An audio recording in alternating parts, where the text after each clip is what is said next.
Hi. GLP-1 അടുത്ത ഒരു 6 മാസം തൊട്ട് 1 വർഷത്തിനുള്ളിൽ ഇന്ത്യയിൽ വലിയൊരു ഇമ്പാക്ട് ഉണ്ടാക്കാൻ സാധ്യതയുള്ള ഒരു ഡ്രഗാണ് GLP-1 എന്ന് പറയുന്നത്. കഴിഞ്ഞൊരു 2 മാസം മുമ്പ് ഈ ചാനലിൽ നമ്മൾ തൈറോ കെയറിന്റെ റിസൾട്ട് Q2 റിസൾട്ട് സംസാരിക്കുന്ന സമയത്ത് GLP-1 പറ്റി ബേസിക് ആയിട്ട് കുറച്ച് കാര്യങ്ങൾ സംസാരിച്ചിരുന്നു. എങ്ങനെയാണ് അത് വർക്ക് ചെയ്യുന്നത്, എന്താണ് GLP-1 എന്നൊക്കെ ഉള്ള കാര്യങ്ങൾ. സോ അതിനെപ്പറ്റി കുറച്ചുകൂടെ ഡീറ്റെയിൽ ആയിട്ട് സംസാരിക്കണമെന്ന് തോന്നുന്നു. കാരണം മാർക്കറ്റിൽ ഇപ്പോൾ പൊതുവിൽ അതിനെപ്പറ്റിയാണ് കൂടുതൽ കാര്യങ്ങൾ സംസാരം നടന്നുകൊണ്ടിരിക്കുന്നത്. GLP-1 ഇന്ത്യയിൽ നല്ല പൊട്ടൻഷ്യലും കാണുന്നുണ്ട്. ഇപ്പോൾ മാർക്കറ്റിൽ GLP-1 പറ്റി ഇത്ര സംസാരം നടക്കാനുള്ള റീസൺ എന്താണെന്ന് വെച്ചാൽ GLP-1 പേറ്റന്റ് ഈ വരുന്ന മാർച്ചോട് കൂടിയിട്ട് ഇന്ത്യയിൽ എൻഡ് ചെയ്യാനായിട്ട് പോവാണ്. ഓൾറെഡി കാനഡയിലൊക്കെ അത് എൻഡ് ചെയ്തു. അതിനുശേഷം ഇപ്പോൾ ഇന്ത്യ, ബ്രസീൽ, തുർക്കിയിലൊക്കെ വരുന്ന മാർച്ചോട് കൂടിയിട്ട് അതിന്റെ പേറ്റന്റ് എൻഡ് ചെയ്യാനായിട്ട് പോവാണ്. നോവോ നോർഡിസ്ക് എന്ന് പറയുന്ന ഒരു കമ്പനിയുടെ പേരിലാണ് അതിന്റെ പേറ്റന്റ് ഉള്ളത്. അത് മാർച്ചോട് തീരുന്നു. അത് തീരുമ്പോൾ എന്താ സംഭവിക്കുന്നത് വെച്ചാൽ ബാക്കിയുള്ള ആളുകൾക്ക് ഫ്രീ ആയിട്ട് അത് പ്രൊഡ്യൂസ് ചെയ്യാനായിട്ട് സാധിക്കും. ഇപ്പോൾ അവർ കൊടുത്തുകൊണ്ടിരിക്കുന്ന പേറ്റന്റ് കൊടുക്കേണ്ടതായിട്ട് വരില്ല. അതുകൊണ്ട് തന്നെ ഇവരുടെ എക്സ്പെൻസ് കുറയും. മൊത്തത്തിൽ ആ ഡ്രഗിന്റെ കോസ്റ്റ് കൺസ്യൂമേഴ്സിന് കുറഞ്ഞു വരും. അതാണ് സംഭവിക്കാൻ പോകുന്നത്. അതുകൊണ്ട് തന്നെ മാർക്കറ്റിൽ അതിന് ഹൈ ഡിമാൻഡ് വരാൻ സാധ്യതയുണ്ട്. അപ്പോൾ ആദ്യം നമുക്ക് ഡ്രഗ് എന്താണെന്ന് നമുക്ക് സംസാരിച്ചു തുടങ്ങാം. GLP-1 എന്ന് പറയുന്നത് ടൈപ്പ് 2 ഡയബറ്റിക്സിനും അതേപോലെ തന്നെ ഓവർ വെയിറ്റിനും അതായത് ഒബേസിറ്റിക്കും വേണ്ടിയിട്ട് അതിനെ ട്രീറ്റ് ചെയ്യാൻ നമ്മൾ യൂസ് ചെയ്യുന്ന ഒരു മെത്തേഡാണ്. സാധാരണ നമ്മുടെ ശരീരത്തിൽ ഫുഡ് കഴിക്കുമ്പോഴത്തേന് നമ്മുടെ ഉള്ളിലേക്ക് ഫുഡ് എത്തുമ്പോഴത്തേന് പാൻക്രിയാസ് ഈ GLP-1 എന്ന് പറഞ്ഞ ഹോർമോൺ റിലീസ് ചെയ്യും. അത് റിലീസ് ചെയ്യുന്ന വഴിയിൽ നമ്മുടെ ബ്രെയിനിലേക്ക് സിഗ്നൽ കിട്ടും. നമുക്ക് വയറ് നിറഞ്ഞു എന്നുള്ള ഒരു ഫീലിംഗ് അന്നേരമാണ് ഉണ്ടാവുന്നത്. ആവശ്യത്തിന് ഫുഡായി എന്നുള്ള ഫീലിംഗ്. അതുപോലെ തന്നെ നമ്മുടെ ഈ വിശപ്പ് ഇതിനെ ദഹിപ്പിക്കാനായിട്ടൊക്കെ ഹെൽപ്പ് ചെയ്യുന്നതാണ് പാൻക്രിയാസിൽ ഇത്. പുതിയ GLP-1 നമ്മൾ ഇഞ്ചെക്ട് ചെയ്യുമ്പോൾ എന്താ സംഭവിക്കുന്നത് വെച്ചാൽ നേരത്തെ തന്നെ നമുക്ക് ഫുഡ് വയറ് നിറഞ്ഞു എന്നുള്ളൊരു ഫീലിംഗ് നേരത്തെ തന്നെ ഉണ്ടാക്കാൻ ഇത് ഹെൽപ്പ് ചെയ്യും. അതേപോലെ തന്നെ നമ്മുടെ ഈ പറഞ്ഞ പോലത്തെ ദഹനത്തെ കുറച്ച് ഡിലേ ആകും. അതായത് കുറച്ച് കൂടുതൽ നേരം നമ്മുടെ ഫുഡ് നമ്മുടെ വയറ്റിൽ തന്നെ ഉണ്ടാവും. അതുകൊണ്ട് തന്നെ നമുക്ക് അത്രയും പെട്ടെന്ന് വിശക്കില്ല. അതുകൊണ്ട് തന്നെ നമ്മുടെ ഫുഡിന്റെ കൺസപ്ഷൻ നല്ല രീതിയിൽ കുറയും. അതുകൊണ്ട് എന്ത് സംഭവിക്കുന്നത് വെച്ചാൽ ഷുഗർ ലെവൽ നമുക്ക് കൺട്രോൾ ചെയ്യാനായിട്ട് സാധിക്കും. HbA1c ഒക്കെ നമുക്ക് റെഡ്യൂസ് ചെയ്യാനായിട്ട് സാധിക്കും.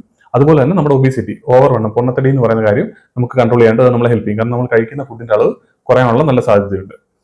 നമ്മുടെ ബ്ലഡിൽ ഷുഗറിന്റെ കണ്ടന്റ് കൂടുമ്പോഴത്തേന് ഇൻസുലിൻ റിലീസ് ചെയ്യാനായിട്ട് ഇത് സ്റ്റിമുലേറ്റ് ചെയ്യും. സോ അങ്ങനെ ആ രീതിയിൽ നമുക്ക് ഷുഗറിനെയും കൺട്രോൾ ചെയ്യാനായിട്ട് പറ്റും. അതുപോലെ വണ്ണം കുറയ്ക്കാനായിട്ടും ഇത് നല്ല രീതിയിൽ ഹെൽപ്പ് ചെയ്യും. ഇതിന് ഇന്ത്യയിൽ ഉണ്ടാകുന്ന ഇമ്പാക്ട് എന്താണെന്ന് വെച്ചാൽ ഇന്ത്യയിലെ മൊത്തം പോപ്പുലേഷന്റെ ഏകദേശം 25 കോടിയോളം മനുഷ്യർക്ക് ഒബീസിറ്റി ഉണ്ട്, അതായത് പൊണ്ണത്തടിയുണ്ട്. 25 കോടി എന്ന് പറഞ്ഞാൽ ഇപ്പം ലോകത്തിലെ കണക്കെടുത്ത് നോക്കിയാൽ 4ാമത്തെ 5ാമത്തെ വലിയ രാജ്യമാകാനുള്ള അത്രയും വലിയൊരു കപ്പാസിറ്റി ഉണ്ട്. അത്ര ആളുകൾക്ക് പൊണ്ണത്തടിയുണ്ട്. അപ്പോൾ അതുകൊണ്ട് തന്നെ അതിനെ ട്രീറ്റ് ചെയ്യാനായിട്ട് നമുക്ക് യൂസ് ചെയ്യാനായിട്ട് വരും.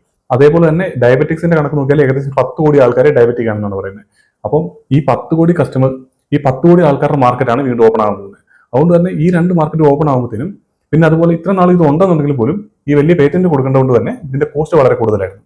അതിനെപ്പറ്റി മൊത്തത്തിൽ പറയുന്ന മാർക്കറ്റിലുള്ള ഡിസ്കഷൻ എന്താണെന്ന് വെച്ചാൽ ഏകദേശം 15,000 രൂപയോളം സ്പെൻഡ് ചെയ്യേണ്ട സമയത്ത് നേരത്തെ വരുവാണെങ്കിൽ ഇപ്പോൾ അത് 5,000 രൂപയിൽ താഴെ എത്താനുള്ള സാധ്യതയുണ്ട്. അതുകൊണ്ട് തന്നെ ഇത് സാധാരണക്കാരിലേക്ക് എത്താനുള്ള സാധ്യത കൂടുവാണ്. അതേപോലെ തന്നെ ഇതിന്റെ പ്രൊഡക്ഷൻ ഇനിയിപ്പം കൂടുതലായിട്ട് നടക്കും. കാരണം ഈ പേറ്റന്റ് കൊടുക്കേണ്ടതുകൊണ്ട് തന്നെ എല്ലാവർക്കും ഫ്രീ ആയിട്ട് തന്നെ ഇത് പ്രൊഡ്യൂസ് ചെയ്യാനായിട്ട് സാധിക്കും. ഇതിന്റെ അവൈലബിലിറ്റി കൂടാൻ പോകണം. അതേപോലെ തന്നെ കുറഞ്ഞ എമൗണ്ടിൽ ഇത് ആൾക്കാർക്ക് അവൈലബിൾ ആകാനും തുടങ്ങാൻ പോവുകയാണ്, അതായത് വരുന്ന മാർച്ചിന് ശേഷം.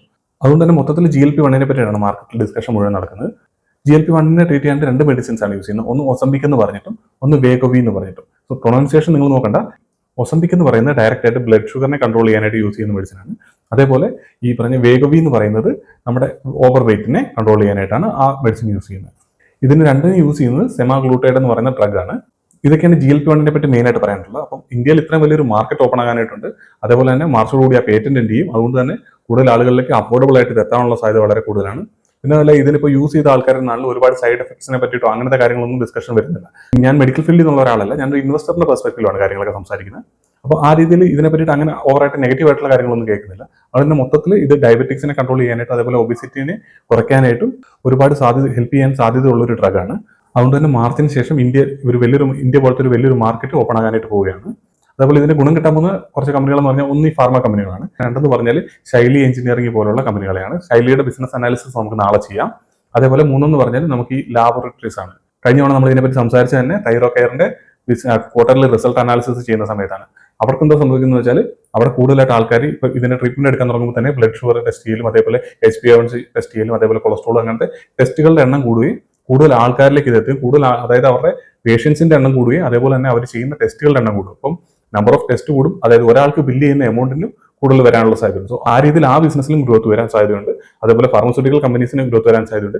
ശൈലി എഞ്ചിനീയറിംഗിന്റെ കാര്യം ഞാൻ പറഞ്ഞില്ല, നമുക്ക് നാളെ അവരുടെ ബിസിനസ് അനാലിസിസ് ചെയ്യാം. സോ മൊത്തത്തിൽ ഇപ്പോൾ ഒരു മാർച്ചിന് ശേഷം മാർക്കറ്റിൽ ഈ ഒരു സെക്ടറിൽ ഈ രീതിയിലുള്ള അതായത് ഈ GLP-1 രീതിയിലുള്ള കുറച്ച് ഗ്രോത്തിൽ കുറച്ച് ബൂസ്റ്റ് കിട്ടാനുള്ള സാധ്യതയുണ്ട്. നമുക്ക് എന്തായാലും അത് കൃത്യമായിട്ട് വാച്ച് ചെയ്യേണ്ടതായിട്ടുണ്ട്, അത് ട്രാക്ക് ചെയ്യേണ്ടതായിട്ടുണ്ട്. നമ്മുടെ കമ്പനികളിൽ ഇതിന്റെ ഒരു സ്റ്റോറി കേട്ടിട്ട് ഇൻവെസ്റ്റ് ചെയ്യല്ല നമ്മൾ ചെയ്യേണ്ടത്. ഇതിന്റെ ബെനിഫിറ്റ്സ് ആർക്കാണ് കിട്ടുന്നത്, ആരാണ് ഇതിന്റെ കൃത്യമായിട്ട് ഇതിന്റെ ബെനിഫിറ്റ്സ് എടുക്കുന്നത്, അവരുടെ ബുക്കിൽ അവരുടെ P&L കൃത്യമായിട്ട് ഇതിന്റെ റിഫ്ലക്ഷൻ ആരാണ് വരുന്നത്, ആരാണ് ഇതിൽ മാക്സിമം മാർക്കറ്റ് ഷെയർ ഗെയിൻ ചെയ്യാൻ പോകുന്നത്, അങ്ങനത്തെ കാര്യങ്ങൾ നോക്കിയിട്ട് വേണം നമ്മൾ ഇൻവെസ്റ്റ് ചെയ്യാൻ. അല്ലാതെ ഒരു സ്റ്റോറി കേട്ടിട്ട് ചാടി ഇൻവെസ്റ്റ് ചെയ്യുന്നതിന് മുമ്പ് നമ്മളിത് കൃത്യമായിട്ട് ഇത് ആര് ഇതിന്റെ ബെനിഫിറ്റ്സ് എടുക്കുന്നു അതാണ് നമുക്ക് ട്രാക്ക് ചെയ്ത് അറിയേണ്ടത്. എന്തായാലും നാളെ നമുക്ക് ശൈലി എഞ്ചിനീയറിംഗിന്റെ ബിസിനസ് അനാലിസിസ് ചെയ്യാം. ആ ഒരു വീഡിയോയിൽ കാണാം.